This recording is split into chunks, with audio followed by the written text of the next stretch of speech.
Hello, good morning to all. आज के इस वीडियो में हम बम कैलोरी मापी द्वारा डेल ई का निर्धारण कैसे किया जाता है इसके बारे में समझेंगे। बम कैलोरी मापी द्वारा डेल ई का निर्धारण कैसे किया जाता है इसके बारे में समझेंगे।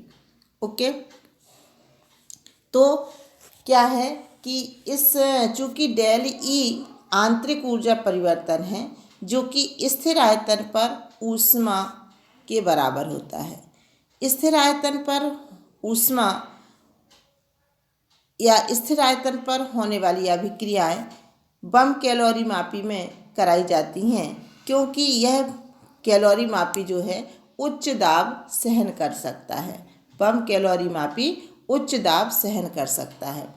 तो यह सिद्धांत है कि आंतरिक ऊर्जा परिवर्तन स्थिर आयतन की ऊष्मा के बराबर होता है और स्थिर आयतन की ऊष्मा उच्च दाब सहन कर सके ऐसे पात्र में कराई जाती है, इसलिए यह क्रिया बम कैलोरी मापी में कराई जाती है।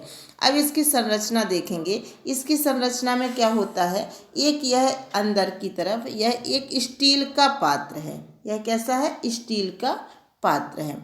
इस पात्र में यह दो प्लेटिनम के इलेक्ट्रोड डले होते हैं, ठीक है, जिन्हें जो कि आपस जो प्लेटिनम के इलेक्ट्रोड डले हैं जी, ठीक है। इन्हें हम क्या करते हैं, एक प्लेटिनम के तार से जोड़ देते हैं और इनके नीचे एक ऐसा प्लेटिनम का कप रखा होता है जिसमें वह पदार्थ रखा होता है जिसमें उस की तुली हुई मात्रा रखी होती है जिसके डेल ई का निर्धारण करना है।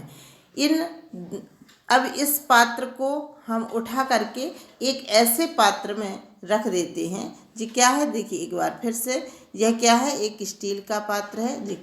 ब्लैक लाइन आपको दिख रही है, यह पात्र है, यह स्टील का पात्र है जिसमें क्या रखा होता है, दो प्लेटिनम के इलेक्ट्रोड डले होते हैं और दोनों प्लेटिनम के इलेक्ट्रोडों को एक प्लेटिनम के तार से जोड़ देते हैं और यहीं पर जो है एक तार के द्वारा एक प्लेटिनम का कप लटका दिया जाता है नीचे, जिसमें उस पदार्थ की तुली हुई मात्रा रखी होती है जिसे वह क्या करता है, जिसका हमें डेल ई का निर्धारण करना होता है। अब इस स्टील के पात्र को उठा करके एक ऐसे ऊष्मारोधी पात्र में रख देते हैं जिसकी दीवारें ऊष्मारोधी होती हैं। इस पात्र में जल भरा होता है, जल की तुली हुई मात्रा होती है, जिसमें एक ब्लोडक लगा होता है जिसको बीच बीच में हिलाते रहते हैं जिससे पूरे जल का ताप एक सा रहता है और ताप नोट करने के लिए एक थर्मामीटर लगा होता है। इसके पश्चात हम जल का प्रारंभिक ताप नोट करके लिख लेते हैं और दोनों इलेक्ट्रोडों को बैटरी से हम जैसे ही जोड़ते हैं तो यह तार जो प्लेटिनम का तार है, जैसे बल्ब का फिलामेंट जलने लगता है उसी तरीके से यह भी जलने लगता है और उसके संपर्क में रखे हुए पात्र में जो पदार्थ रखा होता है वह भी जलने लगता है, जिसके दहन से उत्पन्न ऊष्मा स्टील का पात्र सुचालक है। इसके कारण जल की ऊष्मा कहाँ आ जाती है, जल में आ जाती है। फलस्वरूप जल का ताप बढ़ जाता है और हम उस ताप को थर्मामीटर के द्वारा ज्ञात कर लेते हैं, बढ़े हुए ताप को। तो जब हमें प्रारंभिक और अंतिम ताप ज्ञात हो जाता है तो यही दहन की ऊष्मा होती है।